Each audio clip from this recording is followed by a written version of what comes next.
Sabe esses ditados populares, tipo, rio que tem piranha, jacaré nada de costas, o baralho se bate com malandragem? Saramago gosta muito, sempre tem muito dos livros dele, mas os dele é tipo um estar cego não é estar morto, ou serviço adiantado sempre acaba mal feito. Acaba não sendo tão impactante, mas talvez seja um pouco mais bonito. E aí, pessoal, tudo bem com vocês? Eu sou Maísa Barbosa, esse é o canal Trama Literária. Hoje a gente conversa sobre ensaios sobre a cegueira. Eu nem trouxe a capinha do meu pra mostrar, como todo mundo fala de livro no YouTube faz, porque eu li no Kindle e o meu Kindle tá sem bateria, eu não achei o carregador, enfim, mas estamos aqui para conversar. Se você já leu alguma coisa do Saramago, deixa aqui suas impressões, ou se você já leu algum outro autor que também é inimigo da pontuação, deixa aqui nos comentários pra gente conversar sobre. Esses dias a gente falou, aliás, sobre outro livro do Saramago por aqui, a gente falou sobre As Intermitências da Morte, que é um livro no qual a morte se personifica em algum momento e precisa vir à Terra para resolver alguns problemas causados por decisões que ela tomou. E hoje a gente fala então sobre ensaios sobre a cegueira. Muito resumidamente, Ensaios sobre a Cegueira é um livro no qual tem uma pandemia de pessoas que estão ficando cegas absolutamente do nada, e aí Estado, população e demais instituições precisam lidar com a pandemia que vai acontecendo ali. Aliás, é o prêmio que meio que garantiu o Nobel para o Saramago. É um livro muito interessante porque mostra como pessoas e como instituições lidam em situações de crise, e de modo muito profético Saramago adiantou em alguns aspectos como que a gente lidaria com uma pandemia. Em alguns aspectos isso de fato acaba se confirmando. Bem, mas vamos lá. O ensaio sobre a cegueira começa num ambiente, num cenário urbano assim caótico, de carros e de trânsito em movimento. Acontece numa cidade com um trânsito bastante movimentado, e no meio desse trânsito, no meio desse dia corrido, um sujeito cego e aí se desespera, precisa de ajuda, e dentro desse processo de se desesperar e precisar de ajuda, vem um sujeito, ajuda ele, leva ele para casa, dá um certo apoio, porque esse sujeito de fato ficou cego de repente, sem nenhuma justificativa, só estava dirigindo e de repente cego, e aí vai correr atrás de descobrir o que está acontecendo, vai ao oftalmologista para descobrir o que está acontecendo, e nesse processo de buscar o que é que está acontecendo e de tentar lembrar se alguma coisa no dia dele desencadeou aquilo, se alguma situação de muito estresse, por exemplo, eles vão percebendo que na verdade outras pessoas estão também ficando cegas. No começo é muito pouca gente, primeiro ele, depois um outro e depois um terceiro. Então no começo isso parece localizado e pontual, até que em algum momento, alguém percebe que tem relação, e isso começa a se tornar mais preocupante para além de somente pessoas de modo individual estarem ficando cegas. Isso de fato é um problema que vai envolver outras pessoas. Nas primeiras páginas que a gente tem a situação desse sujeito ajudando o cara que ficou cego no trânsito, a gente tem uma virada aí, porque enquanto ele tá ajudando esse sujeito, em algum momento ele percebe também que o sujeito está vulnerável e resolve roubar o carro dele. E rouba de fato, e isso vai ter implicações com coisas que vão acontecer no livro posteriormente. Tem uma frase, inclusive, Saramago em série, que vai ser forte demais, porque vai se repetir em alguns outros momentos do livro, que é quando ele diz que esse sujeito que rouba o carro vai desenvolver depois uma consciência que tem dentes. É como se essa angústia que ele sofre por ter roubado o carro de um cego, de alguma maneira acaba sendo muito pior para ele, porque depois ele também fica cego, e além de ficar cego, ele precisa lidar com a culpa de ter roubado uma pessoa que estava desprotegida, e talvez pensar se talvez não tivesse sido, na verdade, uma consciência dos atos dele. Isso vai ter um peso não somente para o indivíduo que rouba o carro, mas também para os diálogos que vão acontecer a partir dessa consciência pesada que ele desenvolve. Como no começo são poucas pessoas que são cegas, isso vai se resolver de uma maneira meio que óbvia, que é colocando esses sujeitos em quarentena. Não todo mundo ficou cego até ali, mais ou menos um grupo de 7 pessoas, todos eles são levados para uma espécie de hospício abandonado, e eles ficam ali, vão recebendo comida de forma regular, não recebem muita comida é bastante racionada, mas recebem um certo suporte para eles estão ali dentro e que não têm acesso com o mundo de fora. Logo de começo a gente vai perceber uma inserção de uma violência estatal muito presente, porque são colocados soldados para vigiar e para impedir que os cegos saíssem dali, para impedir também que outras pessoas entrassem. E aí essas pessoas ficam ali sem ter contato com o mundo exterior, e se eles tentam sair, a ordem é para os soldados matarem. Assim eles ficam durante um tempo. E durante esse tempo a gente vai perceber as primeiras impressões de como que indivíduos se comportam em situações de crise. No primeiro momento, como é pouca gente, eles vão estabelecer regras, eles vão estabelecer acordos e vão estabelecer também laços afetivos e vão estabelecer laços afetivos duradouros. Eles se relacionam, eles cuidam uns dos outros, se preocupam verdadeiramente com os outros, eles vão colocando uma certa ordem, então se tá sujo eles limpam, da maneira como eles conseguem, claro, mas eles vão ter esse cuidado, assim, tanto com o espaço, como eles vão ter cuidado com os outros e também vão ter cuidado com o próprio. Então a gente tem esses 3 elementos aí que vão ser objeto de atenção desses sujeitos que estão passando por uma puta de uma situação completamente diferente das quais eles estão habituados, mas que de qualquer maneira levam esses sujeitos por uma questão de tentativa de sobrevivência, eles acabam precisando tentar manter uma ordem, uma organização para isso não enlouquecer eles de vez. O que o pessoal não sabe, só o médico, que também ficou cego, o oftalmologista, e sua esposa, é que tem ela que vai ser a pessoa que enxerga. Então a mulher do médico, quando vê que ele está sendo levado pro hospício abandonado, ela finge que também ficou cega e ela vai junto com eles. Então tem uma única pessoa que vê tudo naquele espaço em todo mundo cego. Como ela é a única pessoa que vê, ela acaba, mesmo sem contar para os outros, ela acaba sendo a pessoa que cuida, que limpa, que vê quando alguém está correndo algum perigo, que toma as primeiras atitudes em caso de emergência. Então ela vai ser essa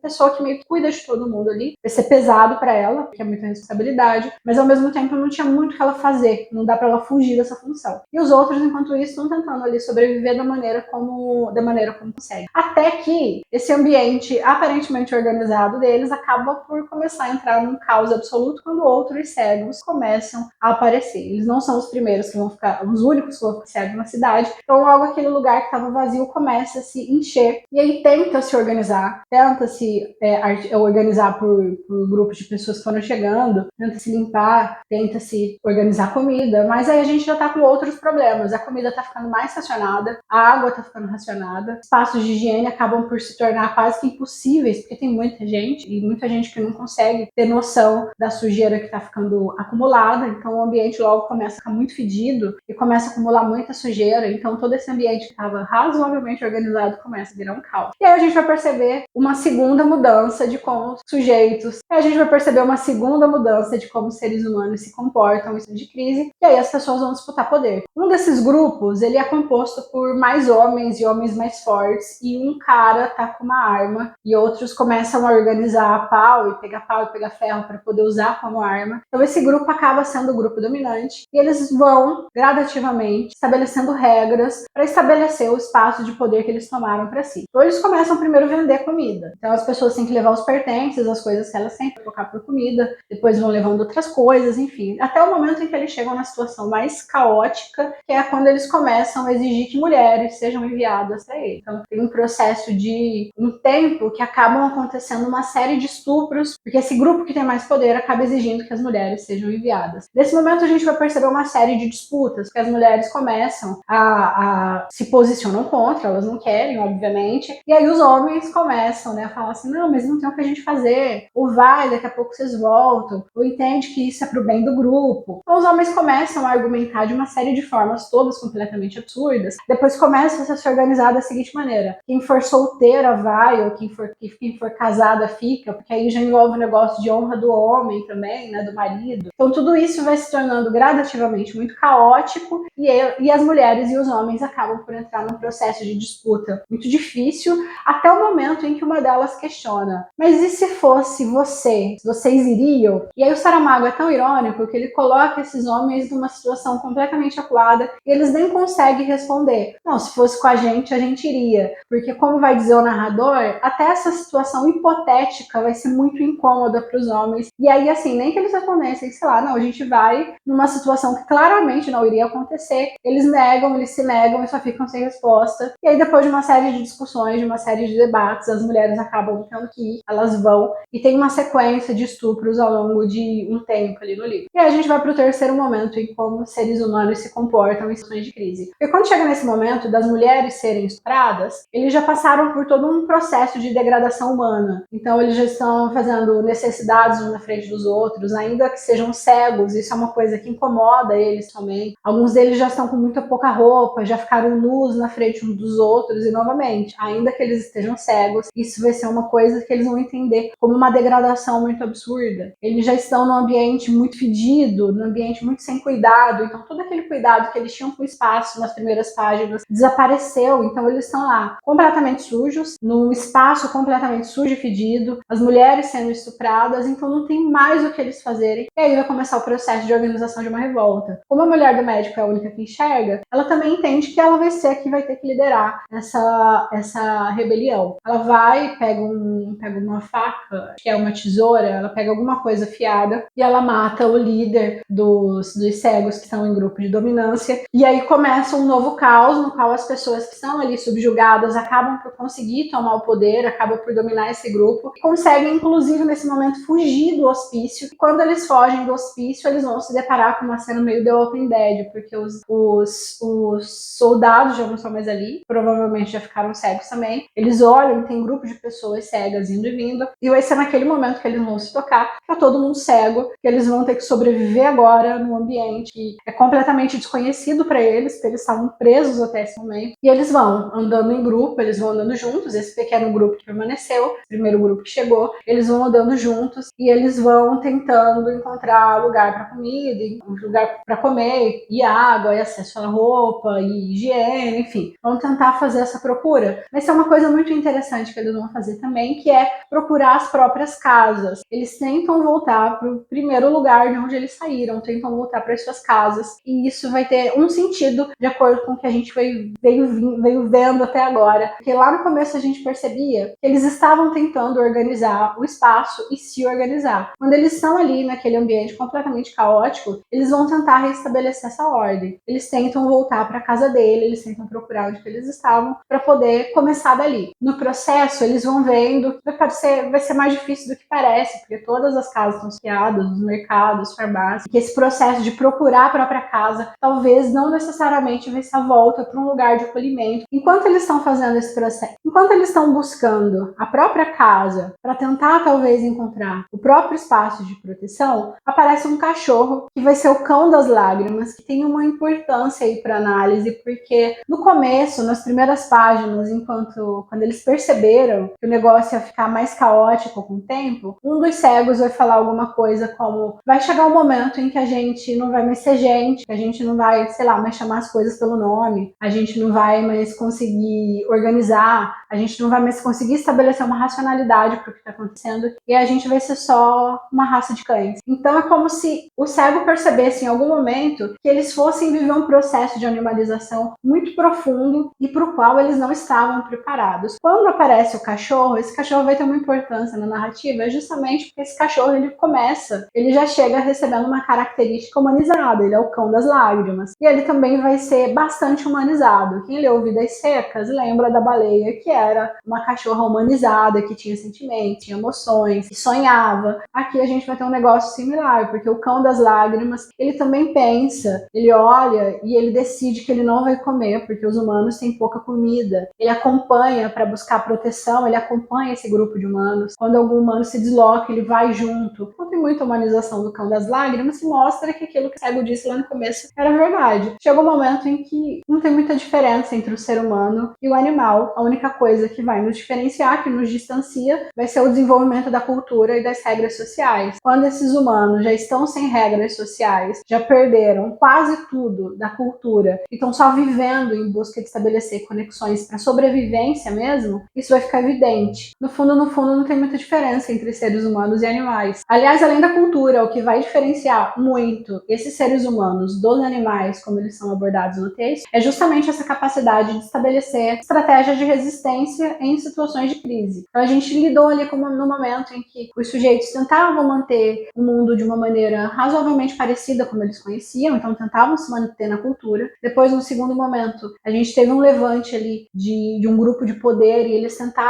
foram seguindo essas regras, que também é parte da cultura. Quando a gente chega no terceiro momento, que vai ser a última situação de crise, que eles se rebelam e que eles conseguem estabelecer o mundo de uma outra maneira, isso também vai mostrar que essa é uma diferença muito significativa entre esse animal que é representado e entre esses sujeitos que estão tentando fazer mais do que sobreviver. Eles estão tentando voltar para esses espaços entre esse animal e entre esses sujeitos que estão buscando fazer mais do que somente sobreviver, até porque o que eles querem de verdade é voltar para suas casas para buscar novamente os seus espaços de referência. E eles conseguem. Quando eles chegam primeiro na casa de um, depois vão para a casa de outra. Conforme isso vai acontecendo, eles vão se fortalecendo enquanto grupo, vão conseguindo acesso à alimentação, vão conseguindo acesso à segurança e vão também conseguindo pensar de uma maneira mais organizada que eles estavam pensando até então, conseguem tomar decisões mais articuladas, até o momento que eles chegam na última casa, que vai ser a casa do médico e da esposa do médico, e quando eles conseguem reconstruir todo esse caminho de volta, que ao mesmo tempo é uma volta para a casa deles, mas também era uma volta quem eles eram, eles voltam a enxergar. E aí tem um detalhe sobre a cegueira que eles desenvolveram até então, que era o fato de que eles diziam que era muito particular, que era uma cegueira branca. Então era como se não houvesse escuridão, era como se houvesse muita luz dentro dessa cegueira que eles desenvolveram. Então o oftalmologista vai comparar e vai dizer que, olha, geralmente a cegueira ela é dessa forma. E a cegueira que eles tinham até então, que eles desenvolveram, era uma cegueira que impedia eles de verem justamente porque eles tinham uma espécie de uma luz muito branca nos olhos. E quando eles vão voltando, eles vão percebendo e eles vão observando como que as outras pessoas se organizaram para poder sobreviver. Eles passam na praça e vêm grupos de extremistas religiosos pregando sobre os fins dos tempos. E aí quando eles chegam em casa, de fato, eles conseguem olhar isso meio que de cima e eles voltam a enxergar, eles conseguem enxergar novamente, como se eles de fato estivessem enxergando o mundo de uma outra perspectiva. E o momento em que essa cegueira vai desaparecer vai ser exatamente quando eles aceitaram a condição deles em plenitude, aprenderam a lidar com ela em plenitude, conseguiam observar o contraste entre eles que tinham passado tanto por esse processo de reclusão e de sair desse espaço e de tentar se orientar e se mover no mundo, até o momento em que alguém vai falar na narrativa que eles de fato eram cegos que enxergavam. A gente tem então toda uma crítica muito bonita em relação ao adoecimento das relações, em relação ao adoecimento dos sujeitos e às relações de egoísmo que vão se desenvolvendo e que a gente vai perceber muito claramente no contraste entre os grupos que estão lá dentro do hospício, e conforme esse grupo que consegue sair dali mais forte e mais amadurecido e mais fortalecido, a gente vai perceber que isso vai ser importante para eles finalmente enxergarem um mundo diferente de uma forma como eles enxergavam. E já é isso, essa foi a nossa conversa sobre ensaios sobre a cegueira. Até mais!